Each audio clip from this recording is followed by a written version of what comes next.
انتوا عادي اكتبوا لي في الكومنتات لو عندكم اراء تانية او شايفين حاجة تانية، ما عندي مشكلة. او انا بفتح باب الاستاد هسه يقولوا كلامكم. ما يا اخواننا دي منصة ديمقراطية هنا، فار الراي والراي الاخر. انا ابدا ما قاعد احجر على انسان وبجي بتكلم يعني. تمام. طيب انا بدءا قبل ما اتكلم عن موضوع مناوي داير اعقب على حاجه مهمه جدا جدا، عملت عنها كان فيديو لموضوع تشكيل الحكومه الجديده يا اخوانا. برضو كان سالت الناس امس تخش تشوف الفيديو عشان يجوا يتناقشوا معي في وجهه نظري، لكن سريع جدا.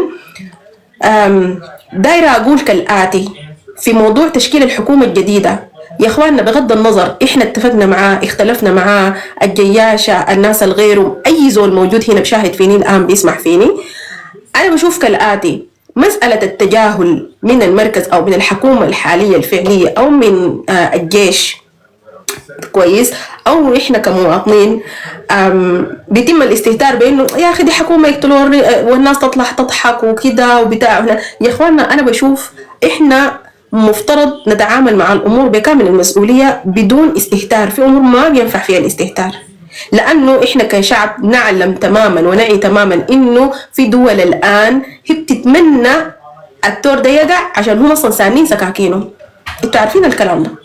فبيبقى إنه أنا بشوف كمية التجاهل اللي بتطلع من حكومة المركز وبعض الإعلام المضلل اللي بيصل للشعب باعتبار إنه حكومة إلكترونية والناس تضحك وتستهتر، ده صدقوني حيوصلنا لمرحلة حنجي نبكي بعدين.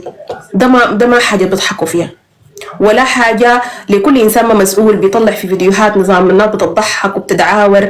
لا، الموضوع ده ما كده. لأنه الآن أنت بتجي الحكومات دي، أنا برجع بقول لكم تاني عشان ما تجي تقولي أنت وكده، بغض النظر إذا متفق وإذا مختلف، أنا هنا داير أناقش موضوع بكل الجدية. لأنه إحنا عندنا يا إخواننا يعني شغل بتاع استخبارات وأمنية بيطلعوا الفكرة بتاعت الإعلام المضلل للشعب السوداني. كل ما يكون في ألم حقيقي وقضايا حقيقية بيتم التعامل معاه في الشارع العام بفهم، مش هقول ازدواجية المعايير، لكن بالتجاهل والإجنور الكثير. نظام أنا حاجة دي ما شايفة، بالعكس ده ذاته مربط الفرس. معناته أنت الموضوع ده فارق معاك شديد لدرجة إنه عامل فيها نفسك متجاهل وما مركز معاه.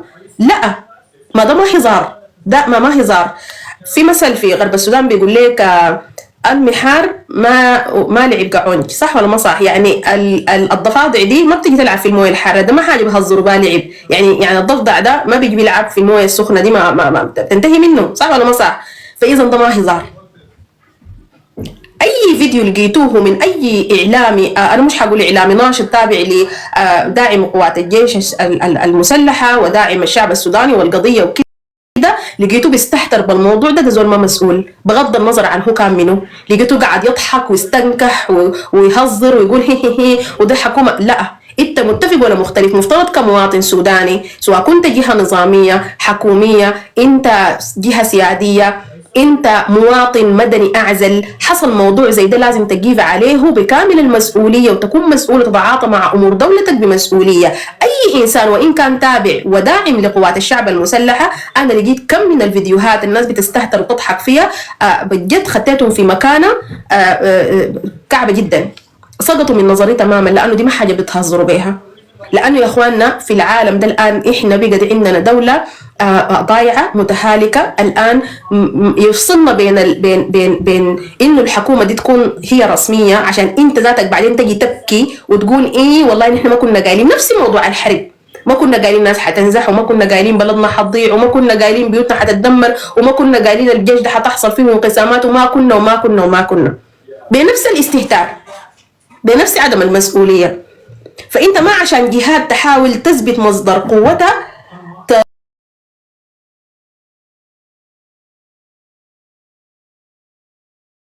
تروج لك مسألة إنه ده عوارساي، ده ما الناس ما جادين. لأنه في جهات بتستغل ضعفك ده وتجاهلك وعدم توعية مجتمعك وتوعية شعبك ومسؤوليتك أنت تجاه القضية، وفي الاتجاه الآخر هي بتقوي شوكتها وبتستفيد وبتدعم الناس ديل. اللي بيفصلنا الان ما بين الدوله دي تنفصل، بلدنا دي تنفصل، وانتوا عارفين عندكم عنصريين قاعدين اصلا ودي بيصطادوا في المياه العكره كويس، بيبقى انها هي واحد من الاثنين. شعرة معاوية الان بيناتنا خيط رفيع جدا يا شعب يا سوداني، خيط رفيع جدا الان قاعد بيننا كده وبين انه بلدنا دي تكون في امان ومأمن احنا كشعب وقوات شعبي مسلحه، وبلدنا ترجع ونقدر نعمل على لملمتها. حاجه صغيره دي اخطر مرحله نحن الان السودان بيمر بها. شفتوا دي الفتره دي الذبذبه دي، عرفتوا؟ يعني دي لحظات بتاعت مخاض عديل، دي ودي لحظه بتاعت ولاده، اما الطفل ده ينجا يطلع الزول وكويس، يا اما يشرق يموت، يا اما امه تموت. في لحظه كده خطيره بتكون فاصله في غرفه الولاده دي عديل، اقول لكم بجد والله دي لحظه خطره جدا جدا اللحظات دي. شفتوا؟ يبقى انه الموضوع الثاني اما الحكومه دي يتم من خلال الدول الاخرى اللي انتم بتستهتروا بها دي، الان بتصطاد في المويه العكره ومستفيدين من تجهيلكم انتم واستهتار دولتكم وحكومتنا وجيشنا وجيشنا وجيشنا وجيشنا وكل الواعيين. فبيبقى انه انا عايزه اقوله دي شعرة معاويه يا اخوانا. فارفعي اوكي بديكم قستات يا اخوانا، انا ما عندي مشكله، بس خليكم انتم بتضغطوا على الشاشه وفي نفس الوقت انتظروا في القستات، انا بديكم قستات ما في مشكله. اوكي دي الحاجه اللي دقيقه يا اخوانا، بس انا اسفه دقيقه واحده، خليكم معايا اضغطوا على الشاشه، اضغطوا على الشاشه يا اخوانا. طيب هاي الموضوع بيستحق الحديث، اضغطوا على الشاشه حرصا على اللايف ما اكثر من كده. الان عايز اقوله الجهات الاخرى دي حتصطاد في المياه العكره وحتجي تحاول انها تشد من أذر الحكومه الاسي موجوده دي، واصلا انتوا عارفين في دول كثيره احنا ضدنا، في دول اساسا احنا ما دايرانا يعني، عرفتوا؟ فبيبقى انه وخصوصا في دول الغرب انه ما تنسوا اللي هم الان بيشيطنوا في الجيش الموجود وبيفتكروا انه دي جذور ضاربه بتاعت دوله اسلاميه عميقه واسلاموفوبيا وارهاب والكلام الكله عارفينه ما نجي نعيده ده. هم شغالين ضدنا وعكسنا تماما، وهم مع انه البلد دي يتم تقسيمها ويتم زعزعه الجيش السوداني ويتم فرتقه هذا الشعب. هم مع الكلام ده داعمينه قلبا وقالبا وفي الخفاء. فبيبقى انه بيبقى انه انت لازم تكون شعب واعي وشباب واعي. اما الناس اللي بيتم انه واعي، اما الناس اللي بيتم انه بيستهتروا. انا اسفه يا اخوانا دقيقه بس.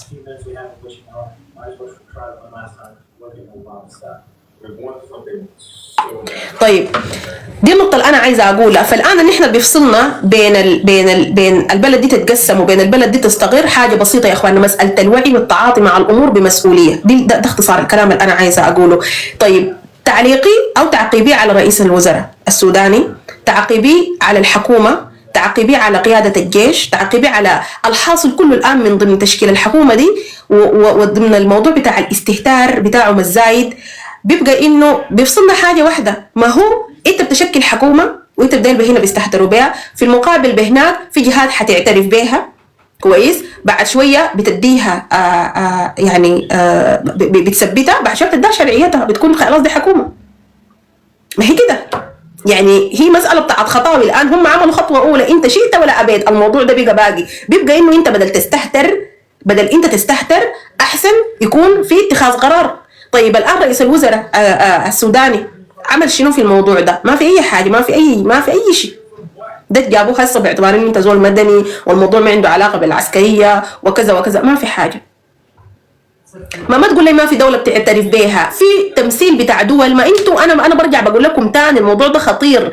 انت وان كان في دول في ظاهره واقفه معاك، صدقني ما في زول في العالم ده داير مصلحتك يا سوداني انت ولا جيشك، ده لازم انت تعرفه. وان كان في دول في ظاهره بتبين لك انها واقفه معاك، صدقني لمصالحها. بالله العظيم عليكم اوعوا يا شعب السودان، ما في زول داير مصلحتكم، ما في زول داير مصلحتك، ولا داير مصلحه انه يكون عندك جيش قوي وضارب، ولا في زول داير مصلحه انه انت تكون شعبي اساسا واعي او تحارب عن حقوقك.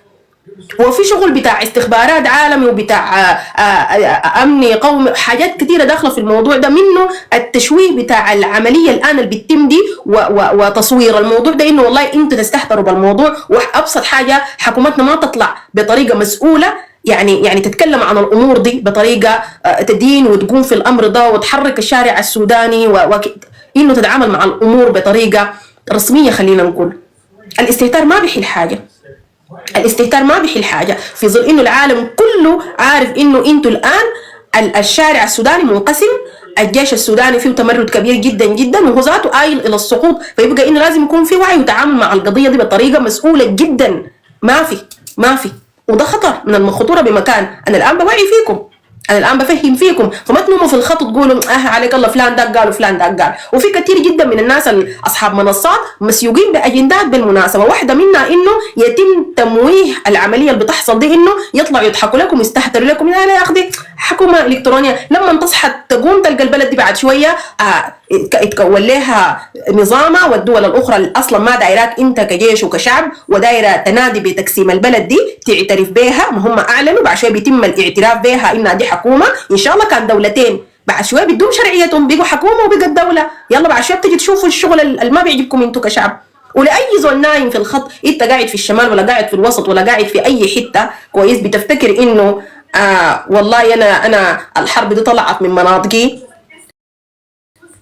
بتعتبر انه الحرب دي طلعت من مناطقي، بتجيك يوم من الايام البلد دي حتبقى سماء السودان دي سوداء، حتبقى سماء السودان دي سوداء. فالناس لازم